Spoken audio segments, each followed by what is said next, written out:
Please subscribe to our channel for more nature stories, and share your thoughts in the comments below. We'd love to hear from you. Close your eyes and imagine, in the silence of a snow-covered forest, a lone wolf suddenly breaks the air with its howl. This is not just a sound, it is the heartbeat of the wilderness, and today we begin a journey to understand that very heartbeat.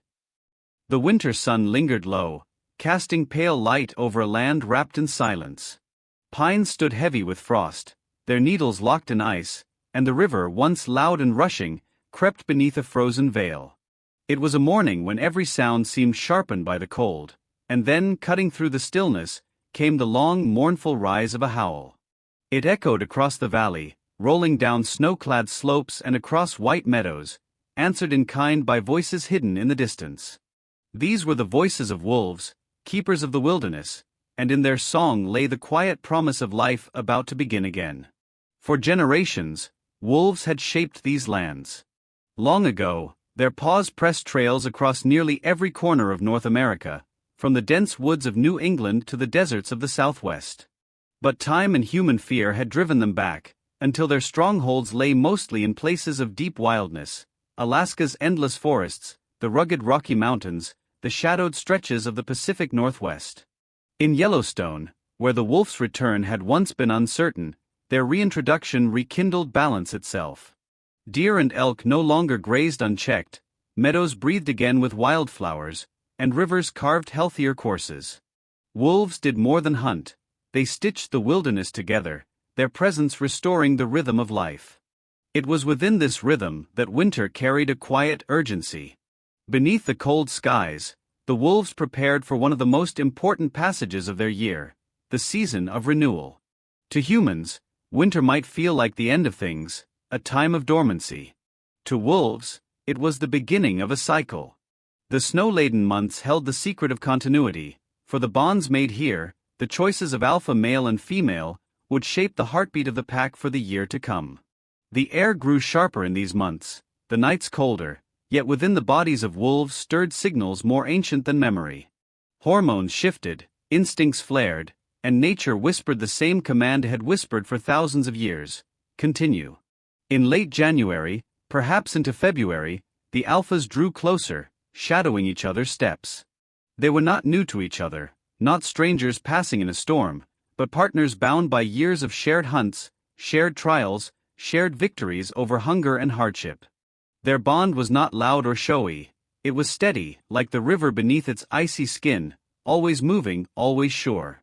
Around them the pack went about its work, but the wolves were aware. They could sense the quiet tightening of attention between their leaders. This was no casual union, for unlike many creatures of the wild, wolves placed their future in the paws of one pair. Others did not breed, they supported, protected, and gave their strength to the raising of a single litter. It was this unity that made wolves different, and it was in the deep quiet of the snowy season that loyalty between two leaders deepened into something stronger. Their courtship was written not in flamboyant dances but in gestures almost tender. The alpha male might press his muzzle against the female's neck, a brush of trust more than dominance. She, in turn, might rest her head upon his shoulder, eyes half closed against the cold. These were not acts of instinct alone, but signs of understanding built over countless hunts, nights curled close for warmth, dangers faced together. When they howled, their voices rose in a harmony that carried across valleys, announcing not just territory but union, an unbreakable thread of partnership woven into the winter air. The snow fell steadily through these weeks, softening the land into silence, but inside the wolves' bodies fire burned. The female entered estrus, her body preparing for the possibility of life, and the male never left her side. Where she went, he followed. Together they trod narrow paths through the snow, side by side in the pale light. When the time came, their bond sealed the future in a moment guided by instinct older than history. Sperm met egg, the spark of life ignited deep within, and in that instant, the story of new wolves began, unseen beneath the frost. For humans who imagine these moments, it is important to understand not spectacle but design. Nature has arranged the wolves' lives with care. They do not breed in summer or autumn, nor in the fullness of spring. They choose the harshest months, when prey is scarce and the nights are longest. Yet it is perfect timing, for 63 days after that spark of life, when the earth is softening, when meadows are greening, and rivers are rushing with melted snow, the pups will be born. It is as though winter itself holds its breath, then hands the future over to spring. The pack, too, prepares in ways both subtle and unseen. The younger wolves, often siblings or cousins of the alpha pair, sense the weight of what is coming. Their duty is not yet clear, but it is present, written into their instincts. They will help raise the young, guard the den, carry food, and offer play that teaches hunting skills.